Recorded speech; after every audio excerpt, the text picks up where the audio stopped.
अनपढ़ माँ ने बनाया बेटे को बड़ा अफसर। यह कहानी एक विद्यार्थी की है जो पढ़ने में बहुत अच्छा था, न बुरा था। बचपन से ही उसको आर्मी में जाने का शौक था और उसके लिए उसने काफ़ी तैयारी की थी, पर उसकी यह मेहनत काफ़ी नहीं थी। बहुत कोशिश के बाद भी उसका सिलेक्शन आर्मी में नहीं हुआ और उसकी उम्र आर्मी में जाने की नहीं रही।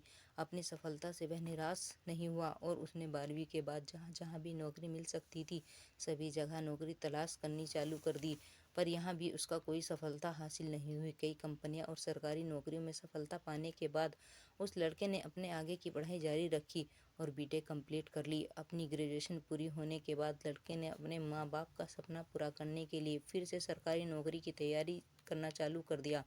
इस बार लड़के का सिलेक्शन आईएएस के पेपर में हो गया। फिजिक्स का परीक्षण हो रहा था तब वह दौड़ते समय गिर गया और परीक्षण के बाहर हो गया। इस बात से हताश होकर वह वापस अपने गांव की ओर चला गया। जैसे ही वह गांव में पहुंचा तो देखा कि माँ कुएं में पानी भर रही थी। उसने अपनी माँ को अपने पेपर के बारे में बताया और कहा, शायद मैं किसी नौकरी में नहीं निकल पाऊंगा। यह आखिरी पेपर था जिससे मुझे उम्मीद थी और अब मुझे नहीं लगता कि मैं आगे की पढ़ाई कर पाऊंगा या नौकरी कर पाऊंगा।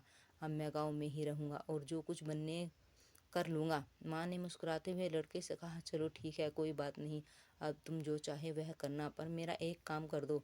माँ अंदर गई और एक रस्सी ले आई।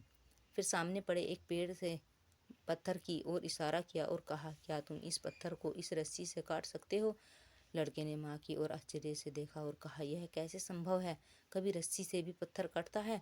माँ ने कहा, हाँ कटता है, क्यों नहीं कटता, मैंने तो कई बार ऐसा रस्सी से पत्थर कटते देखा है।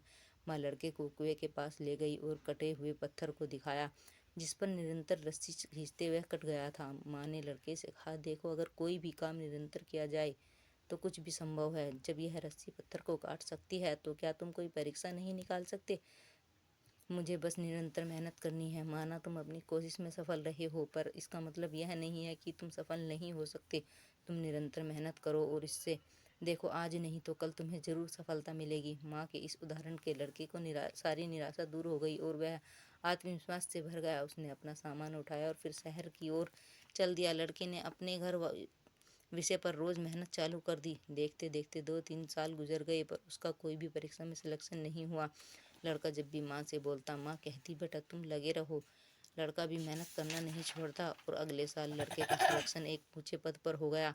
जैसे ही रिजल्ट आया और उसने अपना नाम सिलेक्शन लिस्ट में देखा तो वह जोर जोर से रोने लगा और सोचने लगा, अगर उस दिन माँ मुझे निरंतर मेहनत करने के लिए प्रेरित नहीं किया होता तो आज मैं गांव में अपनी ज़िंदगी खराब कर देता। ना मैं खुद कुछ कर पाता और ना अपने माँ बाप का सपना पूरा कर पाता। उस लड़के की तरह हम भी किसी भी लक्ष्य से प्राप्त कर सकते हैं। बस हमें निरंतर मेहनत और अपने ऊपर आत्मविश्वास होना चाहिए। बहुत बार ऐसा होता है कि जब हम 2 बार सफल हो जाते हैं तो हमारा आत्मविश्वास बहुत कम हो जाता है और हम अपने आप को हारा हुआ मान लेते हैं और कोशिश करना छोड़ देते हैं। यही हमारी सबसे बड़ी गलती होती है। जीवन में कभी भी हमें कोशिश करना नहीं छोड़ना चाहिए। जितने भी व्यक्ति इतिहास में सफल हुए हैं या जिन्हें नाम बना कमाया है, वह कभी इस बार में सफल नहीं हुए, अनेकों बार असफल रहे, जब जाकर सफल हुए हैं। आज भी ऐसे उदाहरण भरे पड़े हैं जिसमें लोग कई असफल होने के बाद भी सफल हुए हैं। अपने लक्ष्य को प्राप्त करने के लिए हमें निरंतर मेहनत करना चाहिए और अपने विश्वास पर रखना चाहिए, तभी हम किसी के असंभव लक्ष्य को प्राप्त कर सकते हैं। जैसा कि आत्मविश्वास बढ़ाने वाली कहानी में एक सामान्य सा लड़का बहुत ऊंचे पद पर पहुंच गया, वैसे ही हम भी किसी भी लक्ष्य को प्राप्त कर सकते हैं।